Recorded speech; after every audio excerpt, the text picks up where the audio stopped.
Hi everyone, welcome back once again our favorite channel AJ Plants.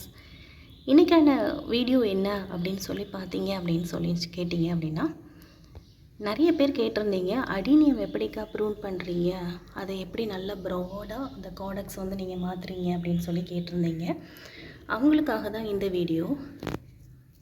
இப்போது என்னோடய adenium பார்த்தீங்க அப்படின்னா, இது வந்து ஒரு மல்டிபெட்டல் வெரைட்டி தான். நல்ல டார்க் மெரூனு.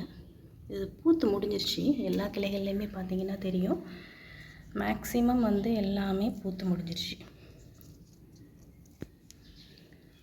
இது ஒன்று இருக்குது. இதில் பார்டரில் மட்டும் வந்து டார்க் மெரூனில் வரும், மற்றபடி டார்க் பிங்க் கலரில் இருக்க ஒரு பூ தான். இப்போ இது பூத்து முடிஞ்சதுனால இதை வந்து ஒரு ப்ரூனிங் கொடுத்துடலாம் அப்படின்னு சொல்லி நான் நினைக்கிறேன். இப்போ வந்து நல்லா சம்மர், நல்லா வெயில் அடிக்குது. ஸோ இந்த டைமில் நம்ம ப்ரூன் பண்ணிடலாம் அப்படின்னு நான் யோசிச்சிருக்கேன். ஸோ அந்த ப்ரூனிங் பண்ணுறதுக்காக நமக்கு என்னென்ன டூல்ஸ் வந்து தேவைப்படும் அப்படின்னு சொல்லி பார்த்தீங்க அப்படின்னா, நல்லா ஷார்ப்பான ஒரு நைஃபு. இந்த எட்ஜி வந்து பார்த்தீங்க அப்படின்னா நல்லா ஷார்ப்பாக இருக்கணுங்க. இந்த மாதிரி நல்லா ஷார்ப்பான ஒரு நைஃப் வேணும். அப்புறம் இந்த மண் எல்லாத்தையும் நல்லா லூஸ் பண்ணி விடுறதுக்காக ஒரு ஸ்டிக் ஒன்று வேணும்.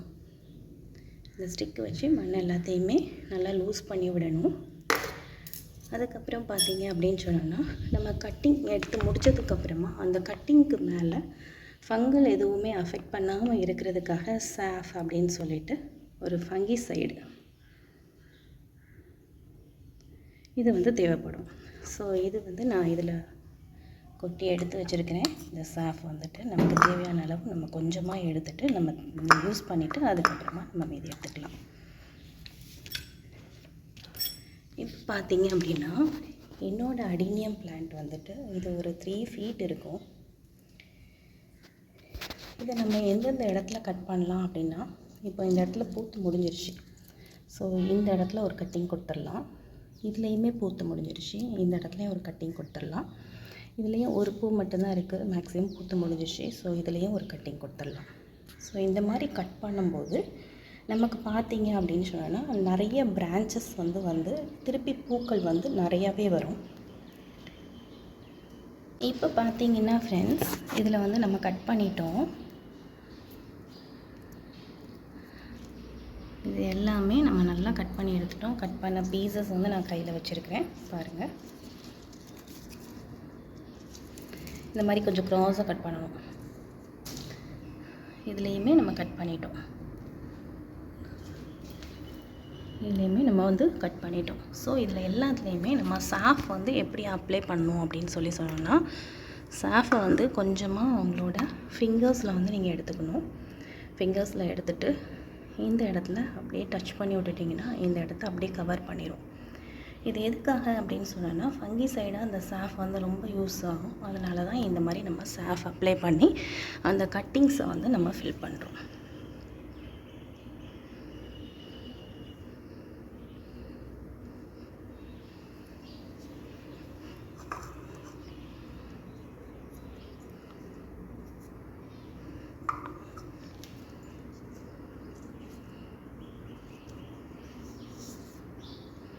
ஃப்ரெண்ட்ஸ், இப்போ பார்த்தீங்க அப்படின்னா நான் கட் பண்ண எல்லா இடத்துலையுமே நீட்டாக சாஃப் வந்து அப்ளை பண்ணிட்டேன்.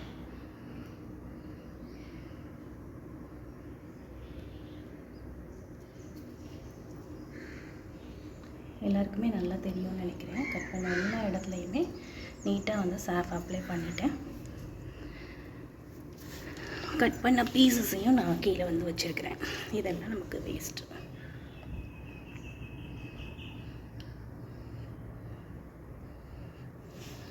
கட் பண்ண பீசஸ். ஸோ அதுக்கப்புறமா நம்ம என்ன பண்ணலாம் அப்படின்னா, இப்போ இந்த மணல் எல்லாத்தையுமே இந்த டைட்டாக இருக்கிற இந்த மணலை வந்து கொஞ்சம் லூஸ் பண்ணி விட போகிறோம். அதுக்கு இந்த மாதிரி ஒரு ஸ்டிக்கு ஒன்று எடுத்துக்க போகிறோம். இது வந்து கொஞ்சம் ஸ்டிக் வந்து ரொம்ப ஷார்ப்பாக இருக்கக்கூடாது, கொஞ்சம் பிளண்டாக தான் இருக்கணும். அந்த மாதிரி ஒரு ஸ்டிக் எடுத்துகிட்டு நல்லா இந்த மாதிரி இந்த மண் கலவையை வந்து நல்லா மிக்ஸ் பண்ணி விட்டுட்டு, இப்போ நம்மக்கிட்ட இருக்கிற இந்த சாஃபு ஒரு ஸ்பூன் அளவுக்கு இந்த சாஃப் இருக்கும். இந்த சாஃப் வந்து இதுக்குள்ளே போட்டுட்டு நம்ம மூடிடலாம். இந்த சாஃப் வந்து நல்ல ஒரு ஃபங்கிசைடாக நமக்கு வந்து யூஸ் ஆகும். பார்த்தீங்கன்னா என்னோடய மண் எல்லாமே வந்துட்டு நல்லா கலந்து விட்டுட்டேன். நான் இதை வீடியோ எடுக்கணும் அப்படிங்கிறதுக்காகவே நான் ஒரு 4 or 5 டேஸ்க்கு மேலே தண்ணி விடாமல் இருந்தேன். பொதுவாக அடீனியத்துக்கு வந்து நம்ம தண்ணி வந்து வீக்லி ஒன்ஸ் விட்டாலே நமக்கு போதும். இது சம்மரில் வைக்கக்கூடிய, வெயிலில் நல்லா சன்லைட்டில் வைக்கக்கூடிய ஒரு பிளான்ட்டு தான். அதனால் வீக்லி ஒன்ஸ் நம்ம வாட்டரிங் விட்டாலே பூக்கள் வந்து அதிகமாக பூக்கும். இதில் ஒரே ஒரு பட்டு மட்டும் இருக்குது. ஸோ அந்த ஸ்டிக்கை மட்டும் நான் கட் பண்ணாமல் அப்படியே விட்டுருக்கேன். தெரியும்னு நினைக்கிறேன். மற்றபடி என்னோடய பிளான்ட் வந்து ஃபுல்லாக ப்ரூன் பண்ணியாச்சு. இப்போ இந்த சம்மருக்கு இவங்க பிரான்ச்சஸ் நிறையா வர்றதுக்கு இவங்க ரெடி ஆகிட்டாங்க. ஓகே ஃப்ரெண்ட்ஸ், இந்த வீடியோ வந்து நிறைய பேருக்கு யூஸ் ஆகிருக்கும்னு நினைக்கிறேன். உங்களோட ஃபீட்பேக்ஸ், உங்களோட கமெண்ட்ஸை நீங்கள் கமெண்ட் செக்ஷனில் கண்டிப்பாக நீங்கள் வந்து கமெண்ட் பண்ணுங்கள். உங்களோட ஃப்ரெண்ட்ஸ் அண்ட் ஃபேமிலிக்கு ஷேர் பண்ணுங்கள். ஏஜே பிளான்ட்ஸை நீங்கள் சப்ஸ்கிரைப் பண்ணலன்னா சப்ஸ்கிரைப் பண்ணிக்கோங்க. தேங்க்யூ ஃபார் வாட்சிங். தேங்க்யூ.